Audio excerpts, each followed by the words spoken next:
நாம பார்க்குற இந்த வீடு 4 சென்ட் லேண்ட் ஏரியாவில் 2100 ஸ்கொயர் ஃபீட்ல நார்த் ஃபேசிங் பார்த்து அமைஞ்சிருக்கிற ஒரு 3 BHK ஹோம். வீட்டோட நார்த் ஈஸ்ட் கார்னர்ல கேம்பேக்டான கார் பார்க்கிங் பிளான் பண்ணியிருக்காங்க. ஸ்பேசியஸான லிவிங் ரூம்க்கு falls ceiling work, multimedia TV நீட்லாம் provide பண்ணியிருக்காங்க. ஹால், கிச்சன், பெட்ரூம்க்கு காமனாக டைனிங் அமைஞ்சிருக்க. கிச்சனுக்கு மாடலர் கிச்சன் செட்டப் பண்ணி தந்திருக்காங்க. பெட்ரூம்க்கு ஃபால்ஸ் சீலிங், ஸ்டோரேஜ்க்கு வேர்ட்ராப்லாம் ரெடி பண்ணியிருக்காங்க. ஹாலில் ஃபர்ஸ்ட் ஃப்ளோர் போகிறதுக்கான staircase அமைச்சிருக்கேன். ஸ்டேர்கேஸோட handle teakwood SS material காம்பினேஷனில் ரெடி பண்ணியிருக்காங்க. ஃபர்ஸ்ட் ஃப்ளோரில் 2 பெட்ரூம் வர்ற மாதிரி வீட்டோட பிளானை ரெடி பண்ணியிருக்காங்க.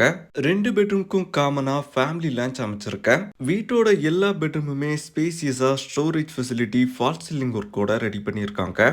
இந்த வீடு காவல் கிணறு கோல்டன் அவென்யூவில் அமைச்சிருக்கேன். வீட்டை பற்றின கம்ப்ளீட் டீட்டெயில்ஸ் தெரிஞ்சுக்க டைட்டிலில் ஃபுல் வீடியோ லிங்க், கான்டாக்ட் நம்பர்லாம் கொடுத்துருக்கோம்.